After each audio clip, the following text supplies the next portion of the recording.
Hello, so today we are going to do this problem called distance between bus stops.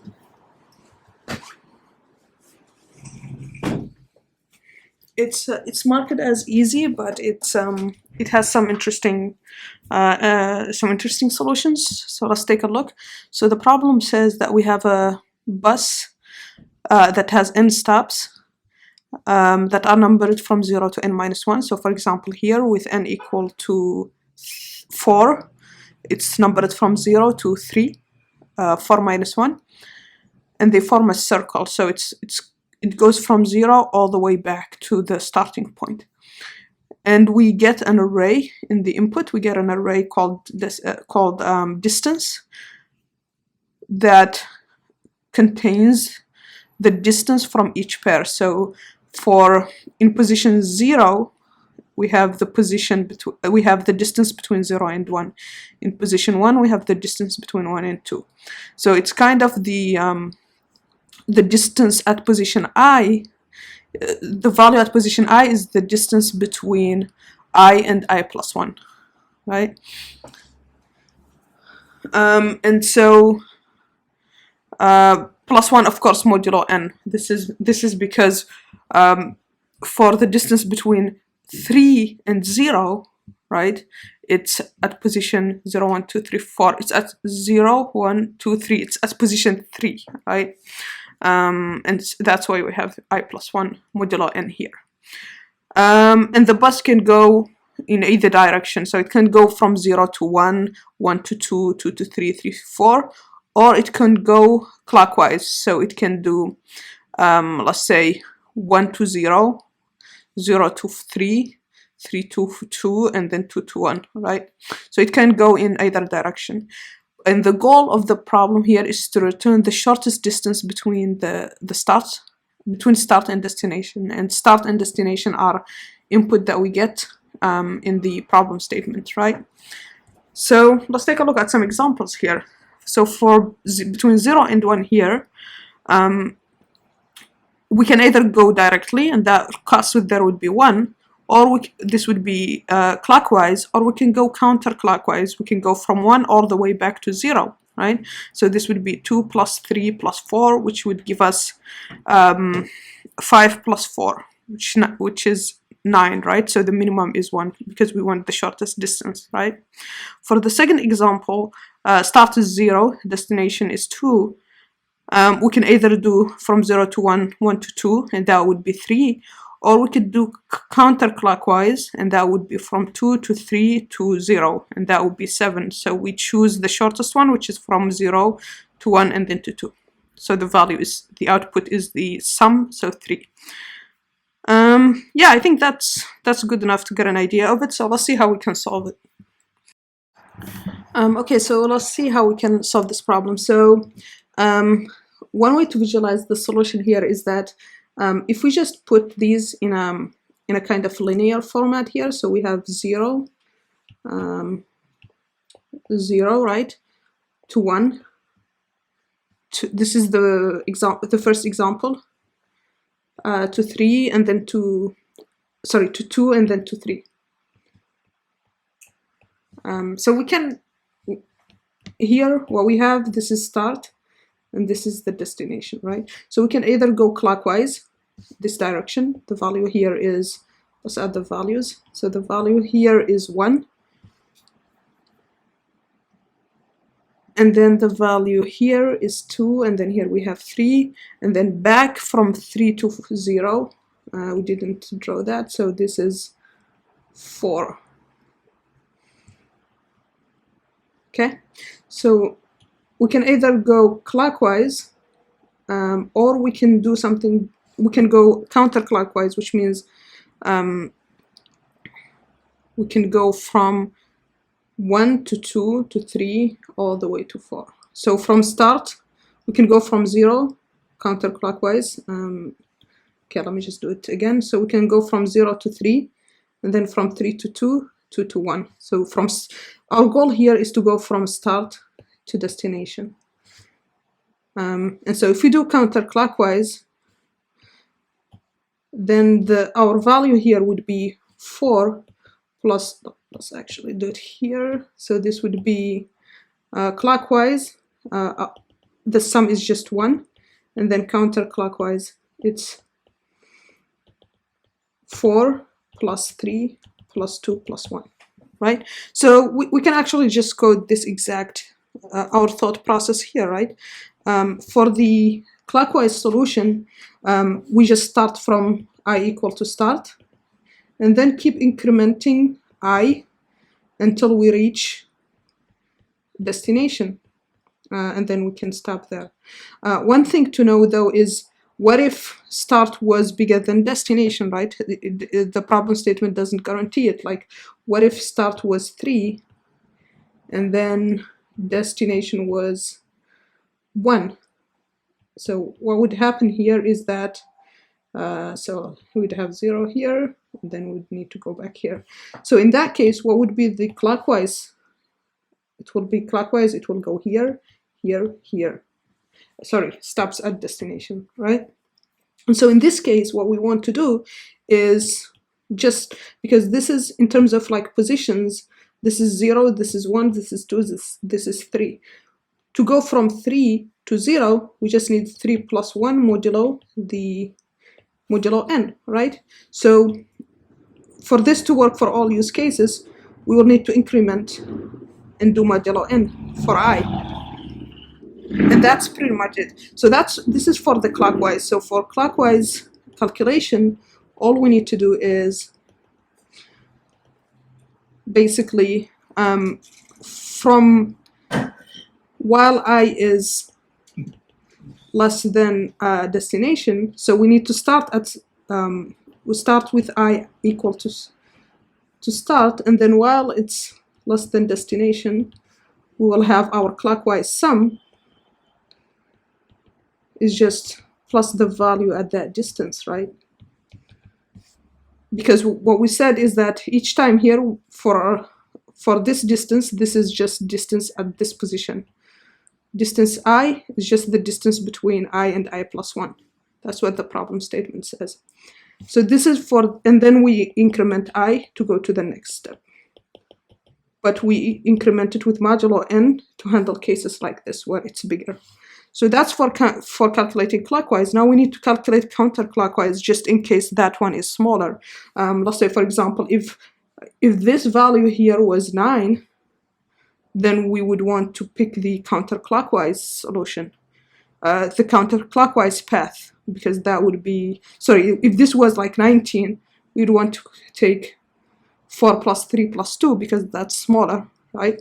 And so how do we calculate the counterclockwise solution in that case? So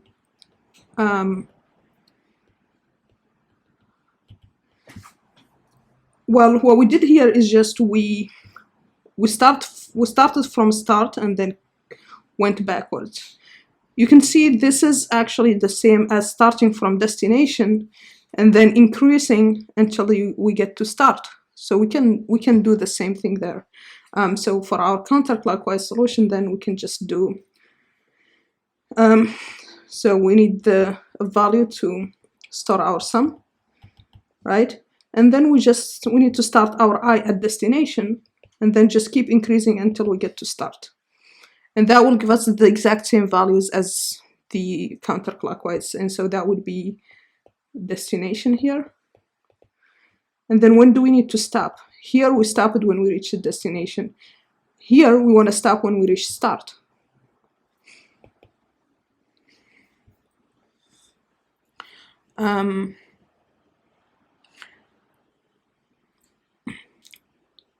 So actually we don't need to do, since we are incrementing by just 1, it doesn't matter, we can just do different.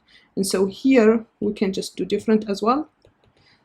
While I is different than start, right? Until we reach start, we want to keep going. And so counterclockwise here would be just equal. We just need to add the distance I.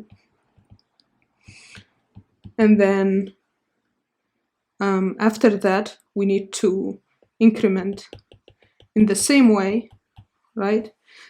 Because in this case here, if you see, once we reach 3, want to go to, we want to keep going, right? And so we want to reach start. This position 0, 1, 2, 3, this is 3, plus 1, that would be 4. For index 4 doesn't exist. Modulo n, we will reach 0, we will reach start. So that's what we want there. And so here, modulo n, and then at the end.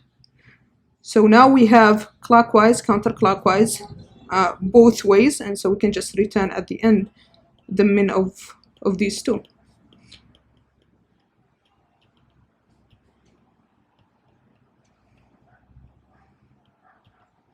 Okay, so very straightforward. This solution is just interpreting the problem statement as is and then just doing a solution. Just to summarize what we are doing, we calculate the clockwise, the sum going clockwise from the start to destination, and then we calculate the sum going counterclockwise, and then we take the minimum. So yeah, that's pretty much it. Let's write it, and then we can see other solutions next.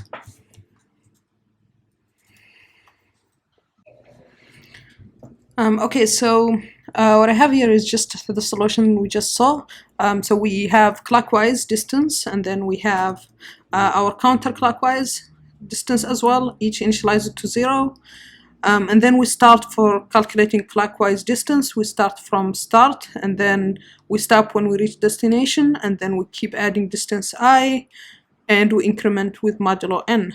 And for the counterclockwise distance, we start from destination, and we keep going with this I plus 1 modulo n until we reach start.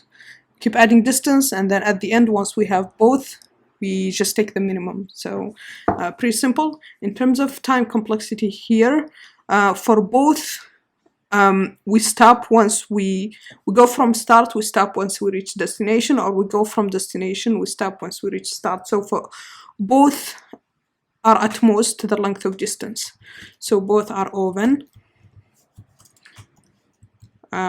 which means just the overall time complexity here is, for the solution here, is just O(n).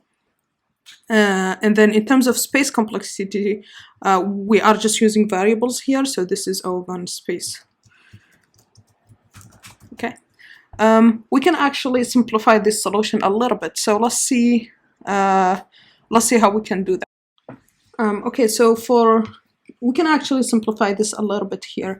The main thing to notice here is that, well, if we get start bigger than destination, then we can just swap, right? Swap the variables. That way we can simplify our problem solving here and just and rely on start being smaller than destination. This is a useful trick in most problems. It's just like if the input may be different and you wanna simplify your logic, instead of handling both cases, you can just change the input, and then in the rest of your code you can assume something about those two variables, right? And so here, if we swap them, if start is bigger than destination, then we can rely on start being smaller or equal than destination, right? And then if our interval would be from 0 to start, and then after that we get destination, and then after that we get the end of our bus stops. And so here, what we need to notice is that, and of course it will go back here, so it will go back this way. So here what we can notice then is that, so for clockwise distance, that's just this distance, right? So this is the clockwise distance.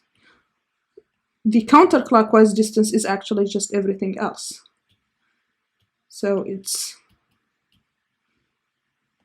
pretty much everything else, right?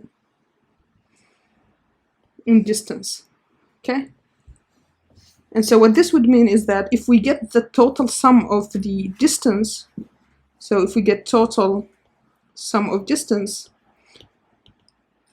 then what this would mean is counterclockwise sum is actually just the total, right?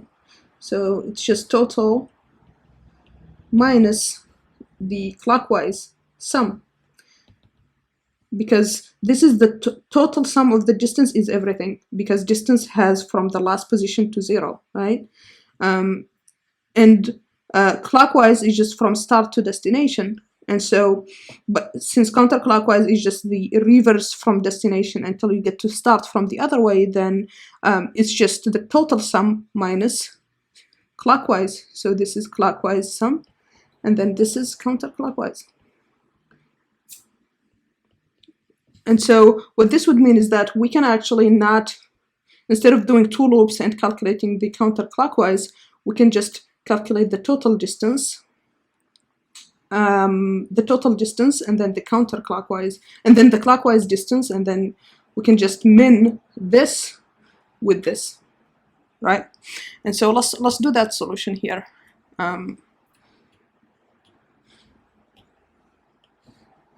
So here we would have distance between bus stops,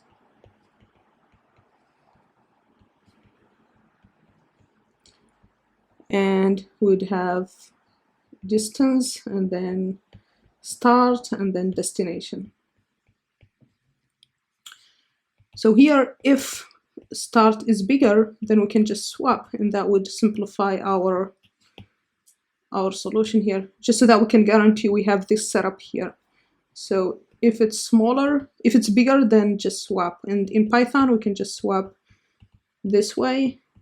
For other languages, you may need to use a temporary variable. And now what we need to do is just have clockwise and total and initialize both to 0. And of course, we need the length of distance as well. And now let's write our for loop here. So we need to go from, now that we want to calculate clockwise, and then the total distance, we can just go through the entire array here. So we can just go through the entire array. And now, if we are in this range, right? If we are in this range, we want to add to the clockwise sum. Otherwise, we add everything else to total. And so what this would mean is that if I is between start, so let's write this in a correct Python way. So if it's bigger or equal to start and then smaller than destination, then we want to add the value to clockwise because it's in this interval here. And so we would have clockwise distance at position I. Otherwise, or not otherwise, actually in every other case, because that's here we want the entire total. Okay, so total here would be, we will need to add distance every time at position I. And then at the end, we can just return the min of clockwise sum and counterclockwise, which is just as we saw, which is the green portion here, is just the total minus clockwise, right? And so it's just total minus clockwise. And just to clarify, this is what counterclockwise is. Okay, and so with this we have one for loop. It's simpler. Okay, so also in terms of time complexity and space, this is the same as the previous solution. We have one loop, so it's O of n time, and then it's O of one space.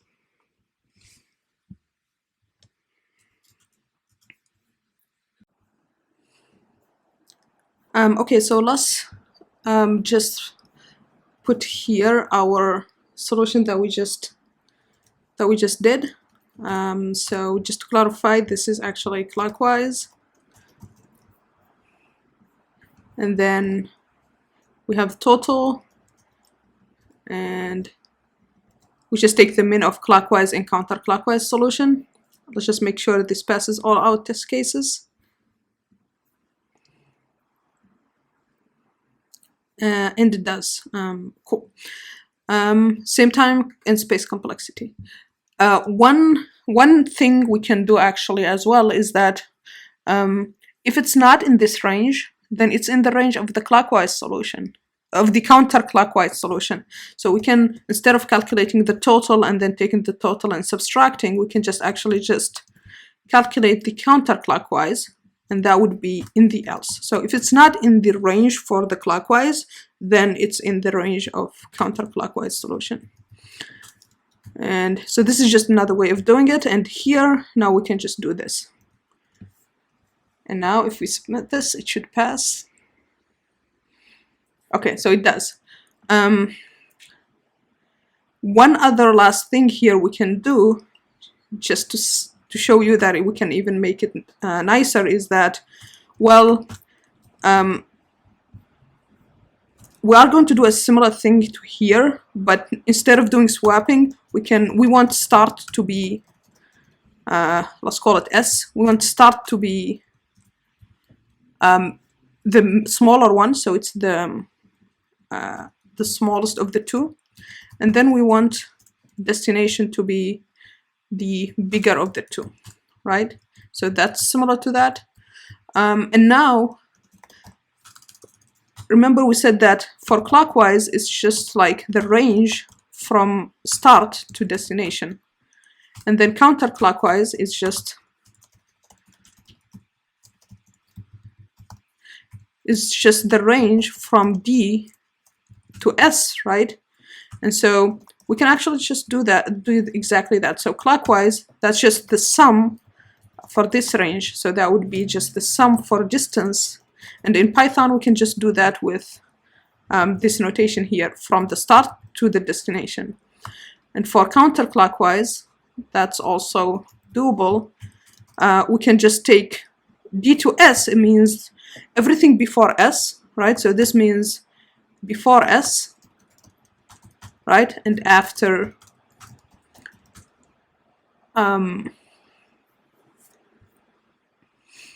so this means before S and after D. So this would be just the sum of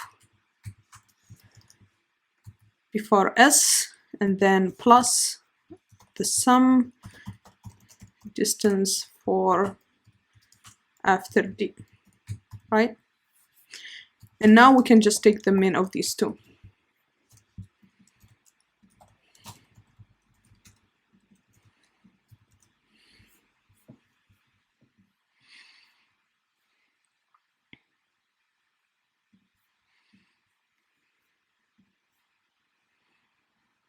Okay, let's run this again.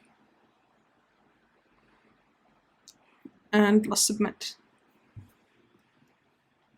Okay, so that passes as well. So you can see we can iterate to a lot more, to a nicer solution. So we can do here, and that should be it. This should work as well. Okay, yep. So I think that's pretty much it for this problem. Thanks for watching, and see you on the next one. Bye.